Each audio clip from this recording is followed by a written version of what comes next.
Bem, as nossas saudações cordiais a todos aqueles que estão assistindo essa aula. Esse trecho da aula, ou essa parte da aula, é exatamente para que a gente possa continuar o nosso estudo de poderes, ou seja, aqueles poderes que são utilizados pela administração pública para executar as suas atividades. Nos poderes administrativos, só relembrando um pouquinho aquilo que a gente viu, né? A administração pública, ela tem vários encargos. Então, ela tem várias atividades, pelo que a gente viu no decorrer dos anos, e essas atividades da administração pública, elas foram sendo aperfeiçoadas com o decorrer do tempo, né? Por isso que você, quando estuda o poder executivo, na verdade você percebe que o poder executivo ele tem várias atribuições.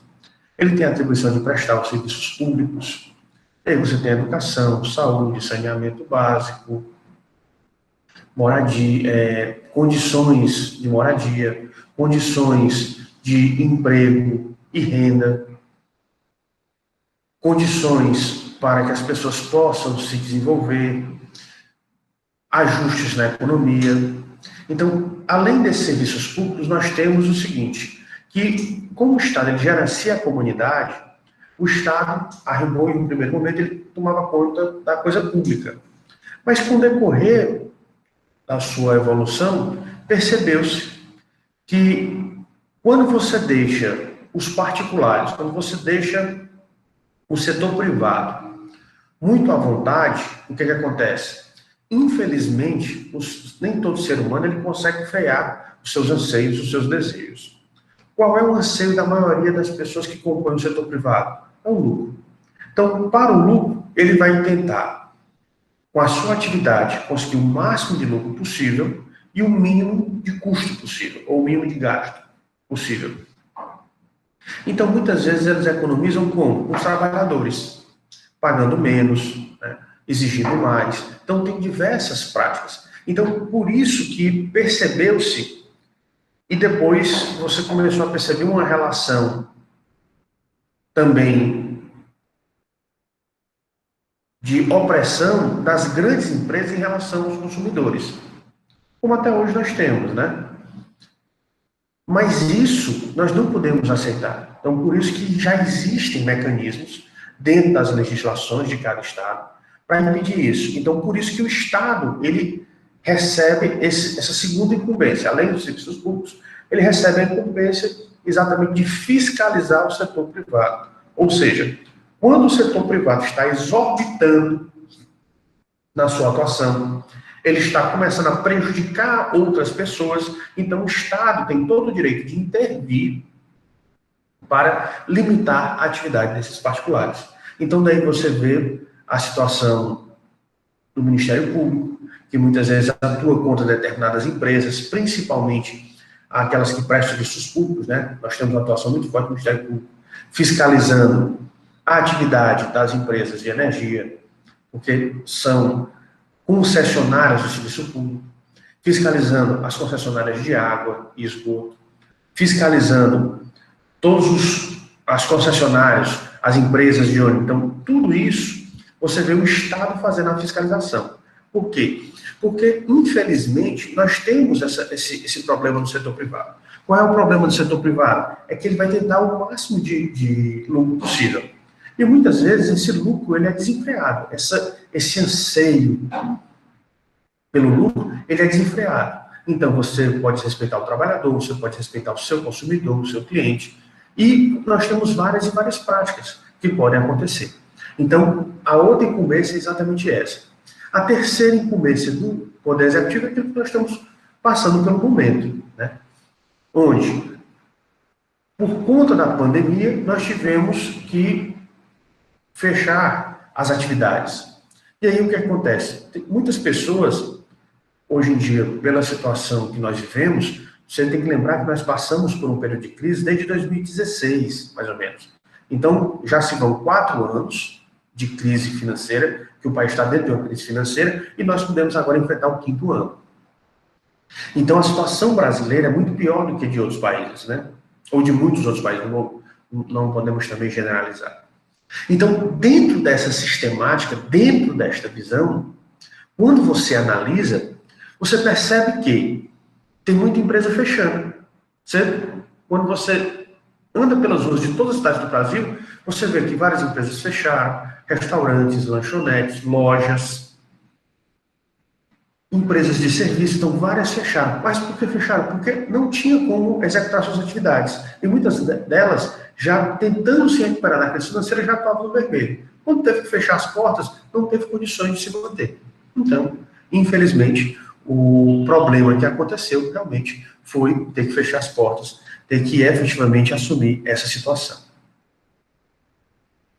Então, nesse momento de agravamento social, quem é que tem a função de dar o socorro, de prestar o auxílio? É exatamente o Estado. Então, o Estado, mais uma vez, ele assume essa incumbência de prestar o socorro aos mais necessitados dentro do próprio Estado. Então, a partir daí, você percebe que o Poder Executivo também tem essa incumbência. Terceira, né? A quarta é auxiliar a todos aqueles que estão dentro do Estado, tanto pessoas físicas quanto pessoas jurídicas, em tempos de crise. E um quarto elemento também que nós percebemos é o fato de que alguém, o Estado, ele arrecada dinheiro e alguém tem que cuidar dessa arrecadação. Então, quem arrecada, quem tem a maior incumbência de arrecadar a tributação é o Poder Executivo. Então, veja bem, ele arrecada o dinheiro.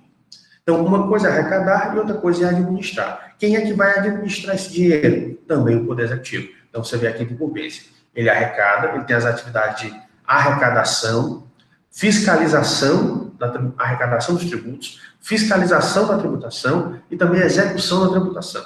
Ou seja, cobrar quando as pessoas não pagam ou não pagam corretamente. E aí ele tem outra, que é uma das maiores, que é entregue ao Poder Executivo, que é exatamente a administração das finanças públicas. E o que é que significa essa administração das finanças públicas? Ele tem a chave do cofre. Então, por isso, por que você acha que o Executivo é tão grande? Porque ele tem várias incumbências. Ele tem várias atribuições. Ao passo que o Legislativo, ele tem duas, né? Quando ele foi concebido, na verdade, só se pensava em uma, que era o poder normativo, normatizar, ou seja, fazer as normas que regem o Estado e regem a todos, tanto o setor público quanto o setor privado. E o poder judiciário é aquele poder que ele determina, ele manda em tudo e em todos.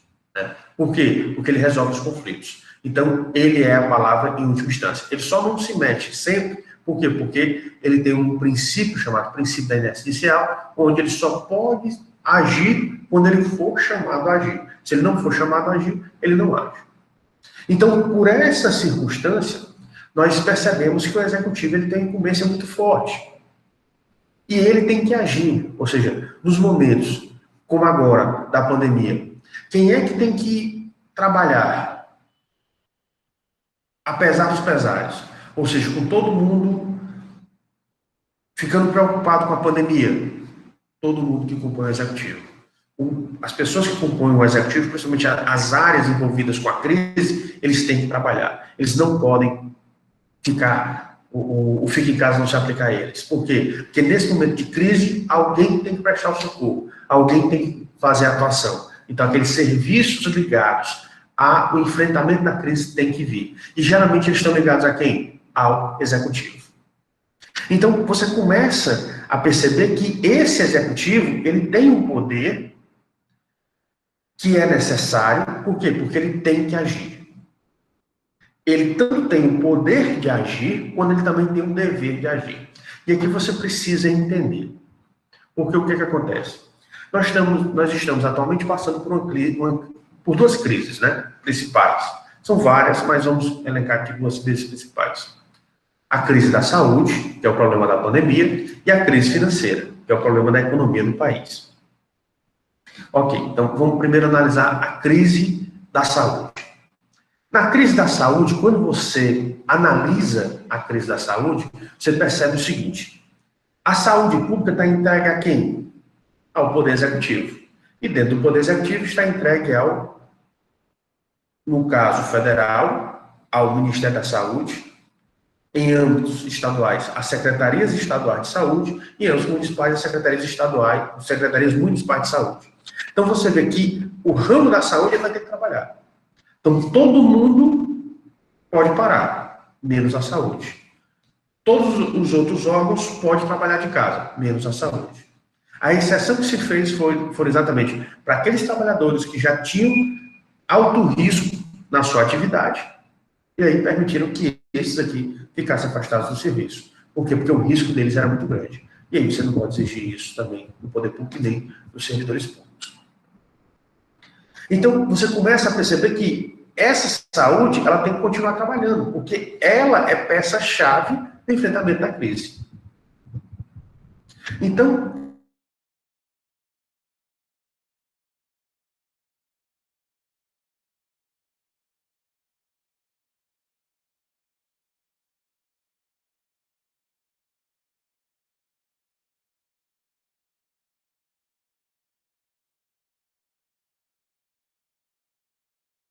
quem puder trabalhar de casa, fique em casa. Agora, quem não puder, tem que realmente trabalhar. Por isso que foram eleitos, ou foram... Na verdade, não foram escolhidos. Porque na situação, você analisa. Então, pela análise, se mostrou que alguns serviços são essenciais. E esses serviços, eles tinham que continuar a atuar. Apesar dos pesares. Então, a partir daí, você começa a ver que o Estado, ele não pode dizer, como está com problema com todo mundo, eu também vou recuar. Não, o Estado, pelo contrário, ele tem que continuar. É uma instituição que ele não pode se dar ao luxo de retroceder. Ele tem que continuar a atividade. Por quê? Porque é o Estado que vai capitanear, é o Estado que vai liderar toda a comunidade exatamente nesse momento de crise. Então, ele tem o dever de agir. E quando ele age, todos têm que respeitar. Então, por isso que também é um poder. Então, a ação do Estado, tanto é um dever, como também é um poder. Porque o Estado, quando age, ele não age igual às outras pessoas. Ele age de uma maneira diferenciada. Por quê? Porque todos têm que respeitar o que o Estado determina. Então, no ano passado, quando se decretou o lockdown, muitas pessoas não concordavam. Então, o que foi que o Estado fez? Ele começou a abrir procedimentos contra essas pessoas e elas tiveram que responder a esses procedimentos, estabeleceu-se multa. Então, o Estado, ele começou, utilizando o seu poder, a exigir dessas pessoas o cumprimento daquilo que ele determinou. Então, por isso que você percebe que essa atuação do Estado, tanto é um dever, porque ele tem que agir, ele não pode simplesmente, hoje eu estou cansado, hoje eu não estou predisposto, eu não estou afim, eu não vou agir. Não, ele tem que agir, ele é obrigado a agir, é da própria atuação dele. Ele é o setor público, é o setor que gerencia a comunidade. Então, o particular, ele pode dizer, eu não vou trabalhar, mas o poder público não pode. Ele tem que prestar o serviço. Tá certo? E a partir daí você começa a analisar esses poderes administrativos. Então você viu que um dos primeiros poderes é esse do Estado fiscalizar a atividade de todos. Ele tanto fiscaliza a sua própria atividade, como ele fiscaliza do setor privado, de todas as pessoas que estão dentro do setor privado. Então esse poder de fiscalização principal é o chamado poder de polícia, que nós já vimos na aula passada. Vamos frisar isso, né? Vamos deixar bem claro que esse poder de polícia não envolve somente as polícias, envolve toda a atividade de fiscalização do Estado. Então, uma vigilância sanitária, quando ela fiscaliza, ela está utilizando o poder de polícia. Quanto a essas agências, né? A ANEEL, no setor de energia elétrica, a ANP, no setor do petróleo, a Anatel, no setor de telecomunicações, quando essas agências elas fiscalizam, elas estão exercendo exatamente esse poder, que é chamado poder de polícia. Então, nós vimos que um dos poderes principais é o poder de polícia. Junto com ele, nós temos que existe um poder hierárquico e um poder disciplinar. Ou seja, o Estado ele tem que se organizar. Para ele se organizar, ele tem que estabelecer uma hierarquia, ou seja, uma escala de comando. Algumas pessoas vão mandar e outras pessoas vão ter que obedecer. Todos são iguais, mas a gente tem que organizar o serviço. Então, por conta dessa organização, que vai ter esse poder hierárquico, onde alguns mandam e outros obedecem, outros executam as ordens que foram dadas. Tá certo? Mas aqui você não pode olhar tanto como se fosse instituição militar, onde existe um rigor excessivo. Não. É que há necessidade de cumprimento. Você está passando por uma necessidade. Então, como você passa pela necessidade, há necessidade de um cumprimento. Além disso, além dessa circunstância, nós temos várias outras que também são importantes para que a gente compreenda. Dentro do Estado, existe um poder de obediência, onde você estando numa posição inferior, tem que obedecer aos seus superiores. Se você não obedecer, e se essa atividade de não obedecer não tiver uma justificativa bem fundamentada, né, uma justificativa normativa bem fundamentada, você pode sofrer sanções, você pode sofrer punições. Por quê? Porque você não está obedecendo ao seu chefe. Então, sempre você vai entender que qualquer atividade humana, ela tem que se organizar. E nessa organização, ela obrigatoriamente envolve a hierarquia e do lado da hierarquia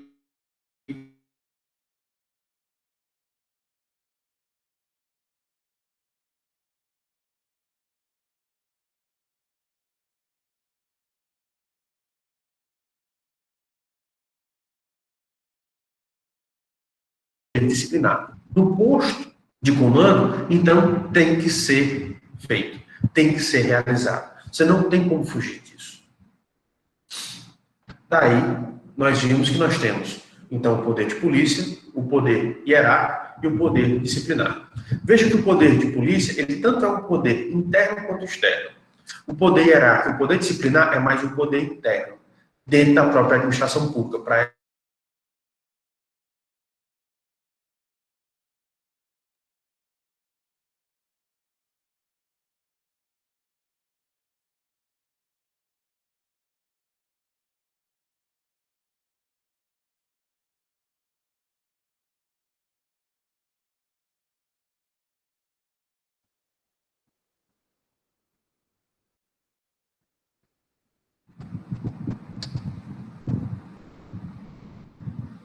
pessoal, eu registro aqui que vocês estão vendo, mas eu tenho se vocês tiverem, pode ser a internet de vocês. A minha, realmente, ela deu algumas falhas e eu estou repetindo, tá bom? Só para dar um retorno para vocês, tá certo? Mas aí eu vou ter que continuar a gravação, tá bom? Então, vou retornar aqui. A última parte que eu tinha visto com vocês foi exatamente aquela situação que o Estado ele vai ter que atuar, né? E essa atuação do Estado, ela não pode acontecer de qualquer maneira, porque as pessoas que, representando o Estado, vão atuar nesse momento crítico, vão ter que exercer suas atividades, eles têm que respeitar determinados limites, mas nem sempre todas as pessoas respeitam por diversos problemas ou por diversas circunstâncias. Então, o que acontece? Por isso que essa atuação do Estado, através dos seus agentes, ou seja, as pessoas que executam as ordens, ela tem que ser disciplinada. E o que é isso, ser disciplinada? É porque ela tem que ocorrer de acordo com parâmetros que estão estabelecidos. Por isso que você vai lembrar onde, na administração pública, o agente público, tanto o gestor quanto o agente público, ele só pode fazer aquilo que está na lei. Ele não pode fugir da lei. Então, por isso que você tem as duas visões, né? Usando a norma como paradigma, você vai ter a visão do setor público, que você só pode agir de acordo com a lei, e a visão do setor privado, que você pode fazer tudo aquilo que não seja proibido pelo direito. Então, você tem duas formas de agir. E a gente entende isso. Por quê? No setor privado, via de regra, nem toda pessoa, seja física ou jurídica, ela tem condição de impor sua vontade a outra. Então, você interpreta de uma determinada maneira. Já no setor público, todas as pessoas que agem no setor público, elas agem com primazia. Por quê? Porque elas representam o chamado interesse público. Então, como o interesse público ele prevalece sobre o interesse particular, a relação, ela não é uma relação de iguais, é uma relação de desiguais. E quem é que está na posição acima? É exatamente o administrador público, ou aquela pessoa que faz parte da administração pública. Então, exatamente por isso, como a relação da administração pública com a pessoa, seja física ou jurídica, do setor privado, ela não é uma relação de iguais, é uma relação de desiguais, e a primazia, a preponderância é do Estado. Então, por isso que você tem que tomar esse cuidado, por isso que você tem que ter essa atenção. Então, tudo aquilo que esse agente vai fazer, que essa pessoa que é ligada à administração, que age em nome da administração, ela vai fazer, ela tem que fazer de acordo com aquilo que está na lei, com aquilo que foi estabelecido nas regras. E aí esse poder administrativo, ele pode ser executado de duas formas distintas. Ou essa atuação da administração pública, ou da pessoa física que representa a administração naquele determinado momento, tudo que ela vai fazer está na lei, e aí você chama esse poder de poder vincular. Ele é vinculado por quê? Porque ele está vinculado à lei. Ou seja, tudo que a pessoa vai fazer está previsto na norma. Ou poder discricionário. E aí o que é o poder discricionário? É em que a atuação vai estar prevista na norma, mas nem toda atividade ela vai ser disciplinada. Vai ter uma parte da atividade onde é dado limites, parâmetros em que a pessoa pode atuar. Exemplo, um fiscal. O fiscal, ele se desloca até uma empresa que estão desconfiando que essa determinada empresa está sonegando imposto. Então, vai um fiscal do fisco, da fazenda pública, ou seja, que cuida dos cofres públicos, vai analisar aquela determinada empresa. Então, quando ele chegar lá, ele pode analisar os livros, ou seja, ele pode analisar a contabilidade. Mas se ele, ao chegar, ele já vê que tem mercadorias, digamos, é um comércio, e tem mercadorias entrando e não estão sendo contabilizadas, ele já pode aplicar uma multa. Se depois ele analisa os livros e percebe que tem várias falhas nos livros, ele pode aumentar essa multa. Então você percebe que a multa que ele vai aplicar nunca tem um valor determinado.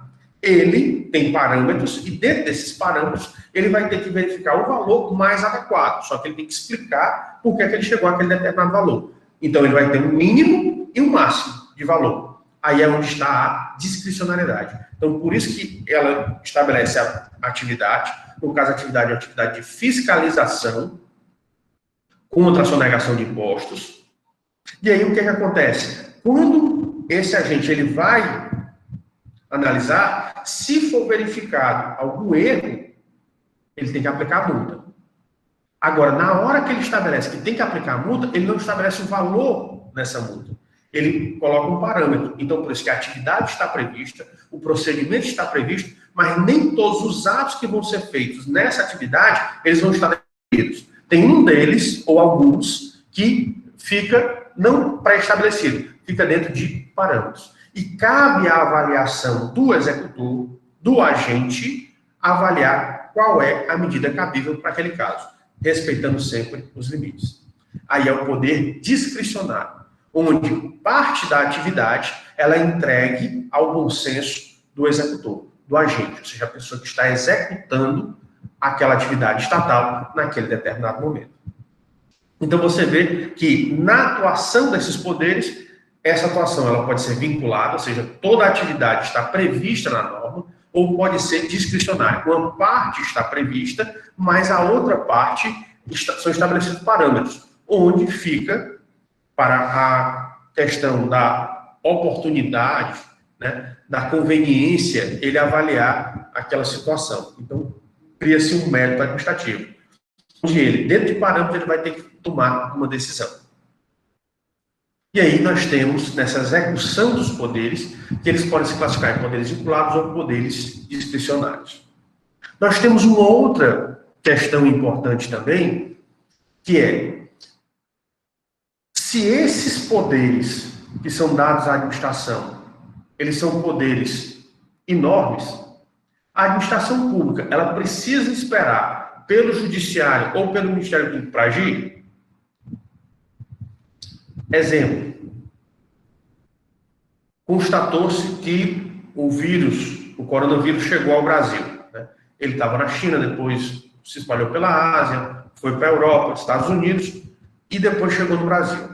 A partir do momento que ele chega no Brasil, o presidente, o ministro da Saúde, o governador e os secretários estaduais, ou o prefeito e os secretários municipais do local ou das regiões onde apareceu esse determinado vírus aqui no Brasil, que constatou que esse vírus chegou ao Brasil, ele tem que esperar a autorização do Poder Legislativo? Ele tem que esperar a autorização do Judiciário para agir? Ele tem que esperar alguma motivação do Ministério Público para ele agir? Não, muito bem, Matheus.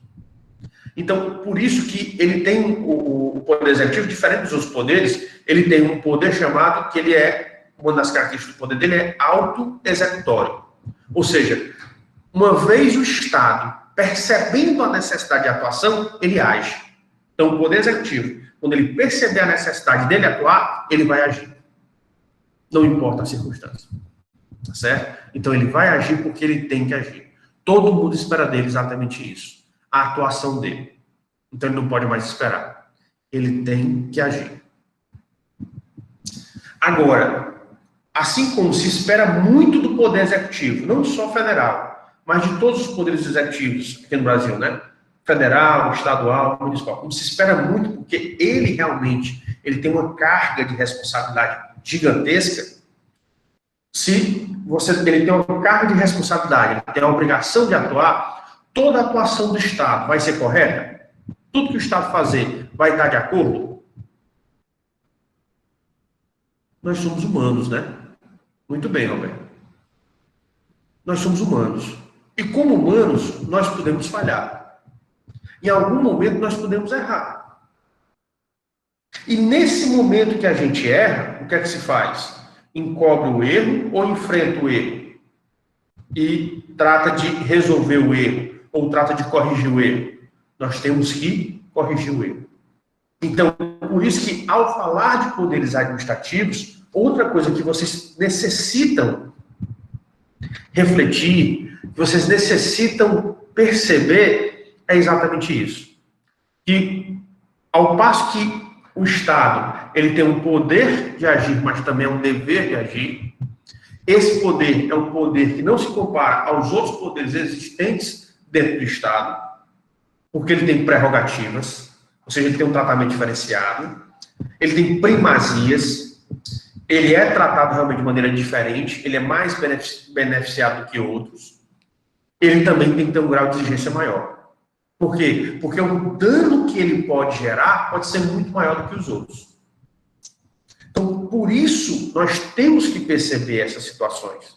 E ao percebermos essas situações, nós temos que nos preparar para elas, nós temos que agir. Tá certo? Nós temos que agir. Nós não podemos deixar de agir. E aí, o que é importante? O que é que eu preciso perceber nisso? Né? Uma vez que você tem a obrigação de agir, onde você tem que atuar, você também tem que ter em mente que a sua atuação não pode acontecer de qualquer maneira, você tem que ter os limites. Onde você pode utilizar esse poder de maneira errada. Então, um governante que, para se manter no poder, ele utiliza indevidamente as forças armadas ou a polícia, ele está certo ou está errado? Está errado. Porque ele detém o poder, mas ele está utilizando mal esse poder. Porque ele, para permanecer no poder, ele está utilizando esses subterfúgios que ele não deveria utilizar. Então, você percebe que esse poder ele pode ser mal utilizado. ele pode ser utilizado da maneira indevida. E também nós temos um segundo problema quanto ao exercício do poder, né? Onde o exercício ele pode até ocorrer de maneira correta, uma intervenção ela é correta, mas essa intervenção que é correta, ela pode, em determinado momento, desvirtuar.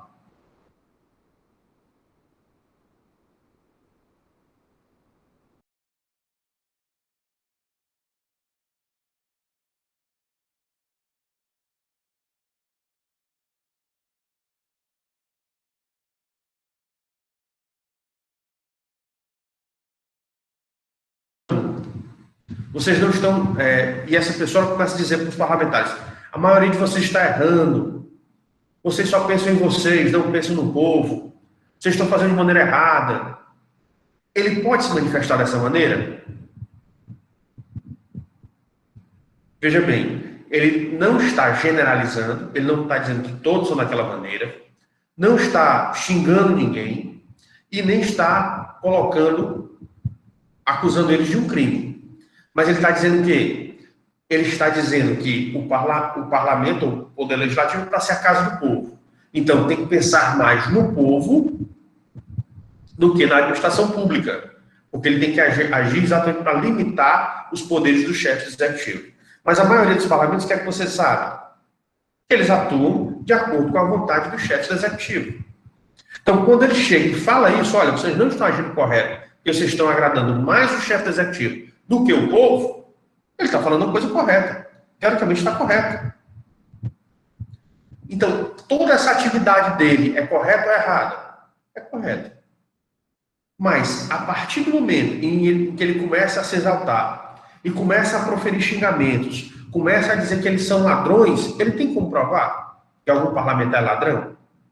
Ou que algum parlamentar é corrupto? Se ele tiver como provar, ok. Porque a Constituição brasileira diz isso. Qualquer pessoa pode se pronunciar. E pode até acusar as outras, contanto que ele tenha provas. Se ele não tiver provas, ele não pode acusar. Ele não tem as provas. Então, a partir do momento que ele comete esse excesso, o que é que se faz? O chefe do Poder Legislativo pode muito bem mandar a polícia do Poder Legislativo lá diz, ó, fala com a pessoa para ela se acalmar. E se ela não se acalmar, coloca ela para fora. E aí o que acontece? Eles falam com a pessoa não quer ouvir, continua se exaltando e se exalta cada vez mais, assim que eles falam, né? E aí, o que acontece? Digamos que essa pessoa vai e empurra um desses guardas, ou um desses seguranças. Os outros seguranças podem pegar ele e começar a bater? Não. Imobilizar ele pode. Por quê? Porque o chefe do executivo pediu e ele está exaltado. Então, dentro das circunstâncias, é permitido. Mas espancar pode? Não pode. Pode qualquer tipo de imobilização? Também não pode. Nós vimos que imobilizações que gerem a asfixia da pessoa não são corretas, né? Por quê? Porque você tem um alto risco daquela pessoa se lesionar. Não só com o evento morte, mas também podendo gerar paralisias cerebrais, paralisias em outras partes do corpo, porque quando você asfixia, você corta o oxigênio. Então, por isso que aqueles agentes da segurança, aqueles executores, eles também não podem fazer qualquer coisa, né? E se a pessoa não quiser sair, o que acontece? Ele tem que aplicar a técnica de imobilização adequada para retirar a pessoa do local, mas ele não pode cometer excesso. Então, veja bem, eles falarem com a pessoa, imobilizarem a pessoa, eles podem? Podem. Mas, contanto que essa imobilização, ela não venha trazer danos para a pessoa. Porque se a imobilização ela é feita da maneira errada e pode trazer danos à pessoa, o poder legislativo vai arcar com as consequências. Ele vai ser responsável pelos danos, pelo excesso. Por quê? Porque aquele poder administrativo ele foi executado com excesso. Então, por isso que quando você lida com poderes administrativos, e principalmente vocês que são bacharéis em administração, vão ser futuros bacharéis em administração pública, vocês têm que entender o que é que vocês podem fazer e até onde vocês podem agir. Por quê? Porque muitas vezes, se você agir da maneira errada, você pode prejudicar toda a atividade que você fez, que ela pode ser anulada. Então, por isso que é importante você entender o que são esses poderes administrativos e entender como você pode exercer esse poder. Em que momento, de que forma, qual o procedimento, qual o modo que você...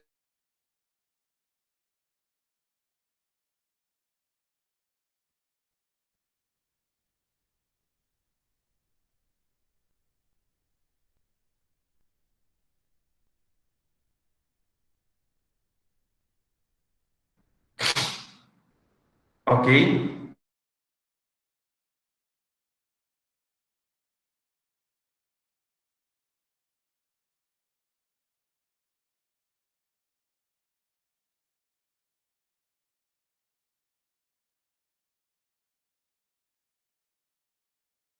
De dar outro ponto relativo aos poderes administrativos é o desvio de poder.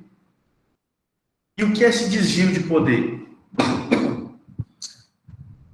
Exemplo.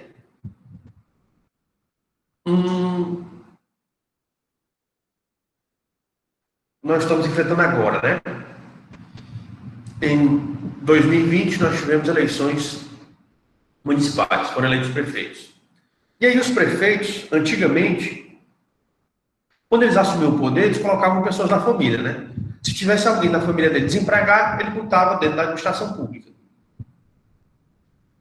Mas a administração pública, ela é um setor privado? Não. Por que você diz isso? Pelo seguinte, no setor privado, quem é que está assumindo os riscos de toda a atividade? É o próprio empresário. Então, se ele quiser colocar pessoas da família, e essas pessoas da família não trabalharem, ou não trabalharem direito, ele assume o risco de falir. Ou seja, ele responde pela própria atividade. Então, se ele quer assumir o risco, ele vai assumir os ônus, ou seja, ele vai assumir os possíveis prejuízos daquela atividade de empregar a família. Bom, isso no setor privado. Mas no setor público? No setor público, os entes públicos quebram? Não quebram. Por quê? Porque grande parte da fonte de renda deles vem exatamente da tributação. Ou seja, é porque eles recebem do setor privado. Então, o setor público não quebra. Mas o setor público pode ser ineficiente? Pode. Porque se o governante ele escolher pessoas que não querem trabalhar direito, ou não trabalham direito, não sabem trabalhar direito, não estão preparados para trabalhar direito, vai ocorrer o quê? Erros. E esses erros eles podem ser cruciais.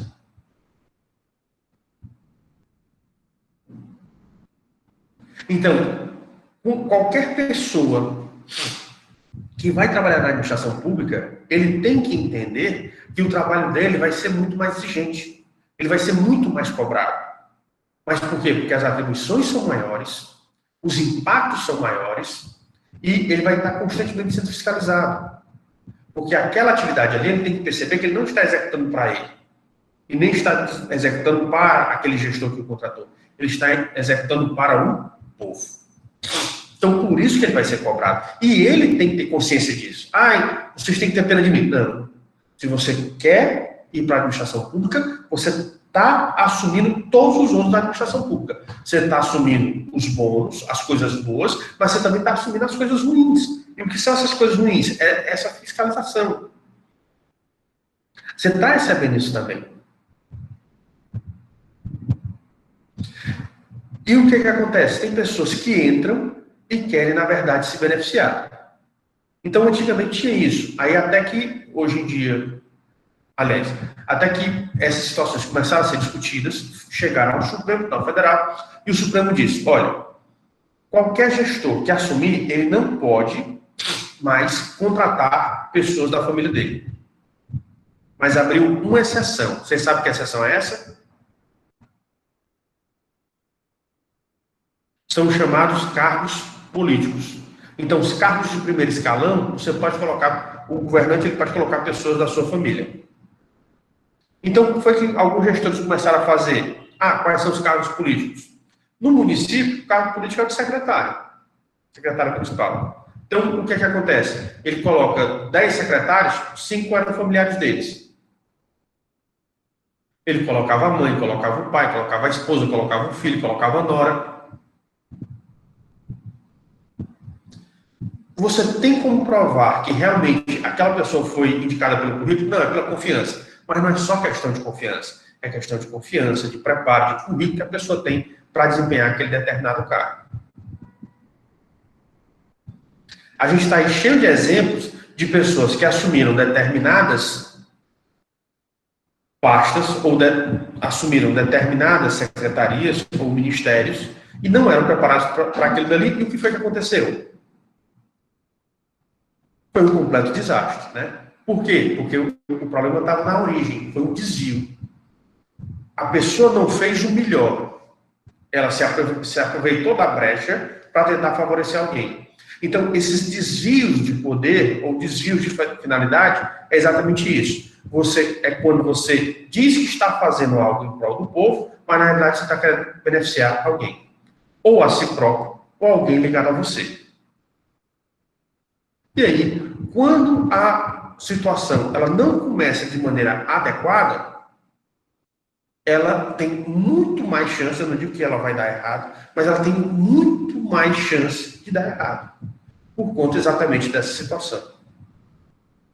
Então, por isso que, além do mau uso, além do excesso, nós também temos que tomar conta dessa questão dos desvios de finalidade, dos desvios de poder. Então, também esteja atento a esse ponto, que é o desvio de poder ou desvio de finalidade. E para finalizar essa nossa abordagem dos poderes administrativos, nós temos o chamado poder normativo, né? Onde o Estado ele tem o poder de fazer normas. Por quê? Nós sabemos que a Constituição está acima, é a norma mais importante do Estado, e está acima de todas as outras normas internas ou normas nacionais. Abaixo dela estão as leis, onde as leis elas tentam explicar um pouquinho mais os direitos e as atividades que foram estabelecidas dentro da Constituição. Mas as leis, elas conseguem ser completamente executadas? Não dá. Não dá para ela ser completamente executada. Então, por isso que ela ainda precisa de mais normas que venham regulamentar, ou seja, venham continuar explicando como é que aquela atividade vai ser feita. Então, se é dentro da administração pública, a administração pública ela pode atuar sob o prazer ou ela tem que fazer norma dizendo como ela vai atuar? Ela tem que fazer as normas dizendo como ela vai atuar. Por quê? Porque uma vez que são estabelecidas as normas, nós conseguimos avaliar se a pessoa está agindo de maneira correta ou está agindo de maneira errada. A gente consegue fazer essa avaliação. Porque está escrito. E quando está escrito, quando está posto, ou seja, quando eu consigo ver, não consigo analisar, a gente pode fiscalizar.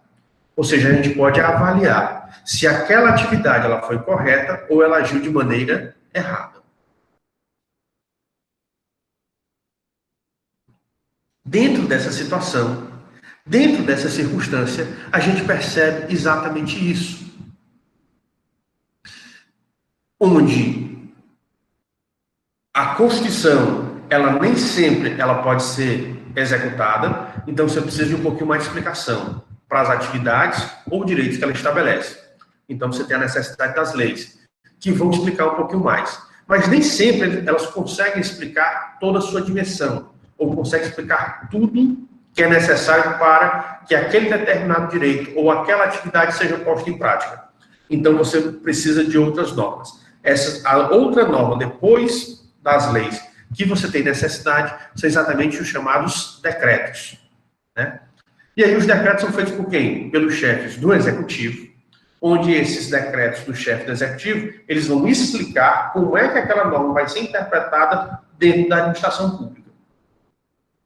Às vezes, esses decretos, eles não são suficientes. Então, um ministro, no caso federal, ou um secretário no âmbito estadual, ou um secretário no municipal, ele tem que trazer mais informações. Então, aquele determinado decreto pode ser explicado através de um ato normativo, pode ser explicado através de manuais, Então, ele pode ter necessidade de outras explicações. Então, daí surgem os chamados poderes normativos, onde não é o Estado criando direitos ou criando atividade. Na verdade, é ele explicando como aqueles direitos ou atividades que foram estabelecidos ou na Constituição ou nas leis vão ser implementados dentro da administração pública. Então, daí, nós temos esses chamados poderes normativos. Bem, visto isso, o último ponto que eu queria tratar com vocês como futuros bacharéis em administração pública, com a graça de Deus, vão aí passar em concursos públicos, ou vão ser chamados para trabalhar na área pública, vão entender melhor e aí podem ser muito mais eficientes, porque com certeza vocês vão ter a competência, vocês vão ter o entendimento para atuar em prol da administração pública no Brasil. A última ponderação que eu queria fazer com vocês a respeito dos poderes administrativos é exatamente referente ao princípio da proporcionalidade. E o que é esse princípio da proporcionalidade? Tudo que você vai fazer, você tem que, antes de tudo, tentar pensar, principalmente na administração pública, é você agir de maneira objetiva. Então, cuidado. Você, ao atuar na administração pública, tem pessoas que confundem muito o sentimento com a atividade deles. Na administração pública não pode tanto. Porque a administração pública, como uma atividade do povo, para o povo e com o povo, você tem que agir mais com a razão do que com a emoção. Então, você tem que utilizar mais critérios objetivos do que subjetivos. Então, a primeira coisa que você precisa é atentar para o chamado princípio da razoabilidade.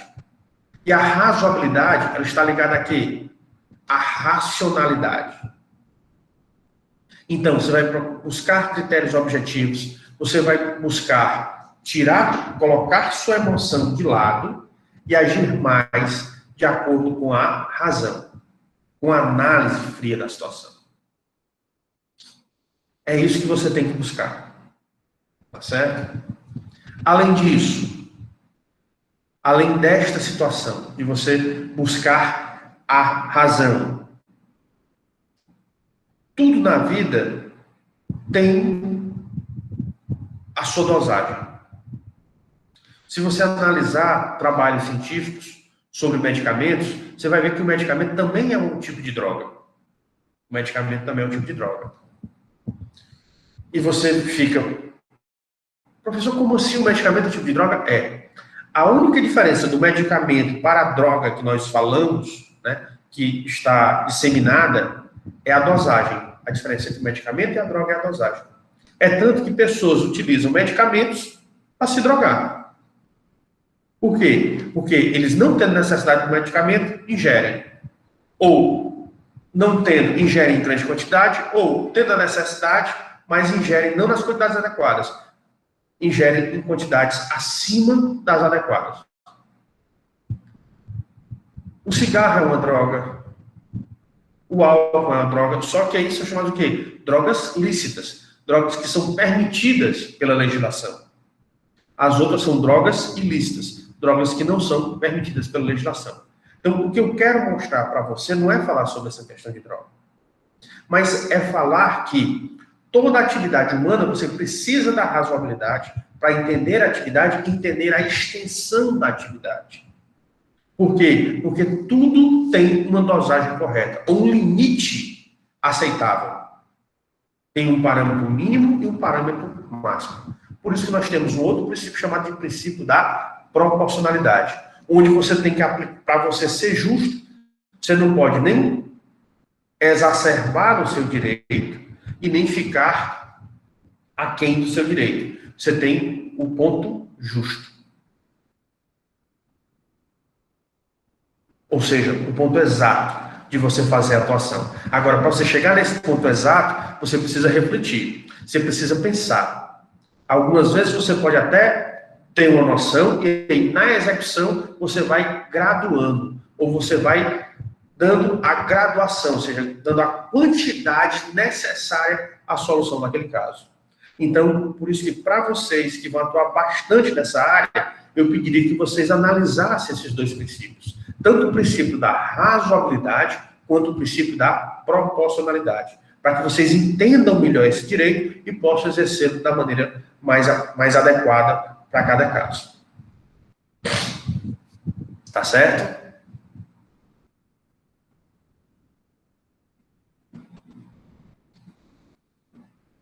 Prezados, eu pergunto a vocês sobre essa situação dos poderes